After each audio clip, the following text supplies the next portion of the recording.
केशवराव भोसले नाट्यगृहाला आग लागलेली होती आणि हे आगीच त्या परिस्थितीने पडलेलं होतं आणि त्यामुळं फार मोठी कोल्हापूर जिल्ह्यातल्या नागरिकांना फार मोठी एक हृदयाला चटका लावणारी ही घटना घडलेली होती. जिल्ह्याचा पालकमंत्री त्यावेळी आम्ही होतो. मी पाहणी केली. त्यानंतर तत्कालीन मुख्यमंत्री एकनाथ शिंदे साहेब आले, सध्याचे मुख्यमंत्री आणि त्यावेळेचे उपमुख्यमंत्री देवेंद्र फडणवीस साहेब आले, स्वर्गीय अजितदादा पवार यांनी येऊन सविस्तरपणाने याची पाहणी केली होती. आणि त्याच दिवशी त्यांनी घोषणा केली होती की जसं केशवराव भोसले नाट्यगृह आहे तसंच ते पूर्वस्थितीसारखं गतवैभव निर्माण करणार होईल. त्याप्रमाणे जवळजवळ 25 कोटी रुपये शासनाने निधी दिला आणि 10 कोटी रुपये जवळ इन्शुरन्सचे. अशा रीतीनं एक चांगली केशवराव भोसले नाट्यगृहाची पुनर्निर्मिती या ठिकाणी केलेली आहे. वाटते पूर्वीपेक्षा सुद्धा दिमागदार आता हे नाट्यगृह उभारलेलं आहे आणि रंगकर्मींच्या ज्या अपेक्षा होत्या त्या पूर्ण करण्याचा प्रयत्न कोल्हापूर महानगरपालिकेनं आणि शासनाने मिळून केलेला आहे. त्याचं आता उद्घाटन देखील होणार आहे. कशा प्रकारे नाही, आता त्या दिवशी राज्याचे मुख्यमंत्री प्रवासी येत आहेत. केशवराव भोसले नाट्यगृहाचा पडदा ते उघडतील आणि पूर्वीप्रमाणे रंगकर्मीच्या सेवेमध्ये हे नाट्यगृह आपल्याला रुजू होईल आणि त्यानंतर पुढं केशव आपल्या प्रायव्हेट हायस्कूलच्या ग्राउंडवर आपण जे दिवसभरातले जे विविध विकास कामं करणार आहोत त्याचं उद्घाटन कार्यक्रमाची सभा त्या ठिकाणी होणार आहे. दर्शनी भागाची प्रश्न समोर आला होता. काही विषयांनी प्रश्न मिटला का? नाही, खाजगीकरण म्हणजे काय की चालवायला देणं. आता चालवायला देणं याची व्याख्या अनेक आहेत. ते काय कोणाच्या घशात घालण्यासाठी नाही, मेंटेनन्स होण्यासाठी त्यांनी जर नगरपालिकेनं महानगरपालिका काय निर्णय घेतला मला माहिती नाही.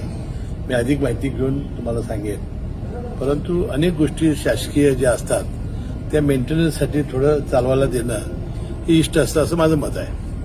कारण शेवटी शासकीय इमारतीकडं शासकीय एखाद्या गोष्टीकडे बघण्याचा कल हा लोकांचा वेगळा असतो.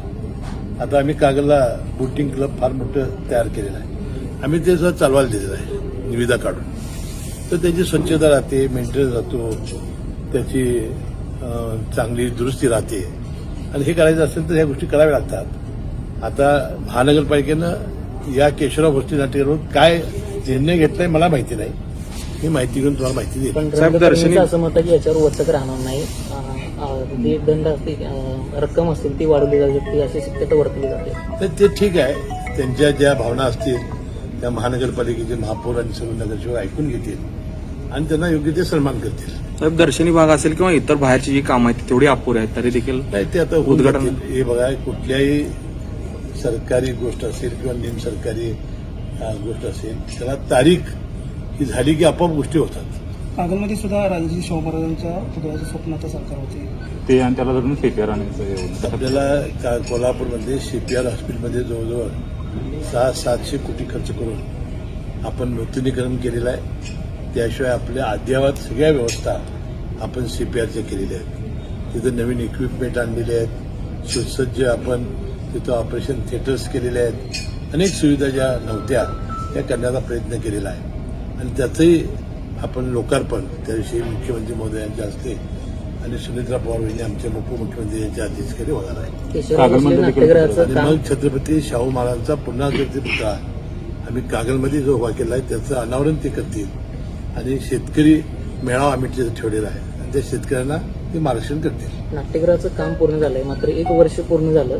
या परिसरामध्ये ज्यावेळेस आग लागली त्यावेळेस काही ज्वलनशील पदार्थ आढळले असं तपासात समोर आलेलं आहे. मी ते वाचलं. अधिक माहिती काही मी घेतलेली नाही, परंतु पोलिसांकडून अधिक माहिती आपल्याला मिळाल्यानंतर पोलीस तुम्हाला सांगतील.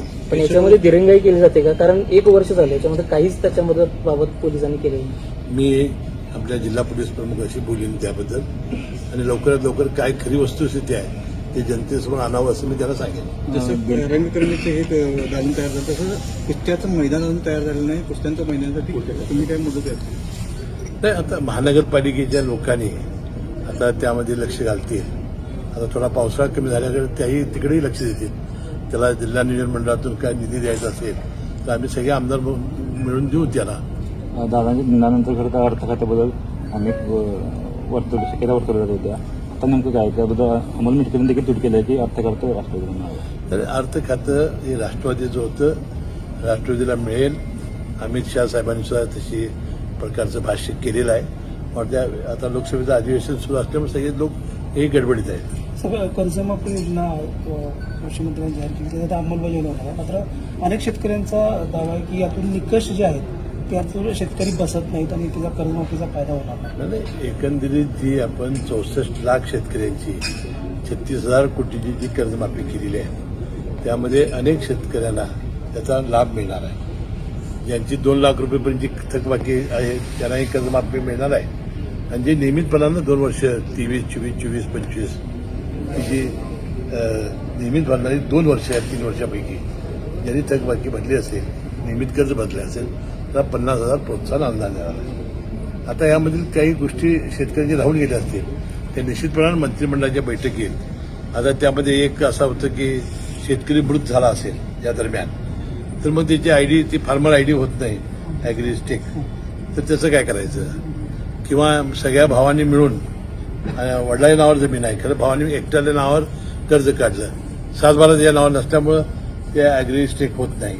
अशा ज्या किरकोळ ज्या बाबी आहेत त्या मंत्रिमंडळापुढे आणल्या जातील आणि सर्व शेतकऱ्यांना याचा लाभ होईल. साहेब, उपमुख्यमंत्र्यांना पवार यांना गुंगीगुड्या असं काँग्रेसनं म्हणलेलं होतं, त्याबद्दल खेद देखील त्यांनी व्यक्त केला आहे. कसं बघता एकंदरीत प्रकरणाकडे या? तर अतिशय चुकीचं विधान काँग्रेसचे अध्यक्ष हर्षवर्धन सकपाळ यांनी केलेलं होतं. वास्तविक त्यांनी अशा प्रकारचा महिलेचा अपमान करणं हे योग्य नव्हतं.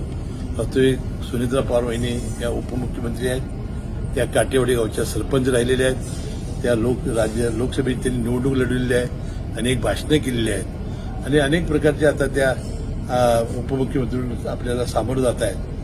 शेवटी अशा महिलेचा अनादर करणं हे काँग्रेसला शोभत नाही. इंदिरा गांधीनं सुद्धा असा शब्दप्रयोग केला होता. कुठेतरी सोशल मीडियावरती अशी तुलना होती की गुंगी गुडिया इंदिरा गांधींना संबंध होता. आता नाही, ते बरोबर आहे ना, ते चुकीचं आहे. वास्तविक हर्षवर्धन पाटलांनी हर्षवर्धन सकपाळांनी बहुतेक माफी मागितलेली आहे.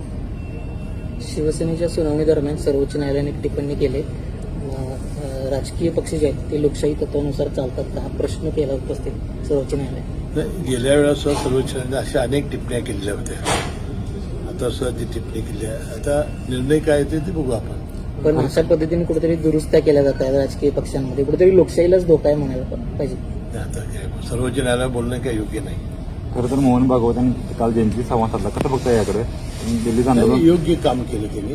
कारण जेनजी, अल्फा ही जे वयोगटातली तरुण मुलं आहेत त्यांच्याशी आता कनेक्ट होण्याची आवश्यकता आहे ते त्यांनी या निमित्ताने आपल्यासमोर आणले. त्यांनी सांगितलं या मुलांची काही चूक नाही, त्यांना समजून घेण्यामध्ये आपली चूक झालेली आहे. पावसाळा संपायचे कोल्हापूर जिल्ह्यातील जे शहरातून रस्ते केले होते ते आता पूर्ण खराब झाले.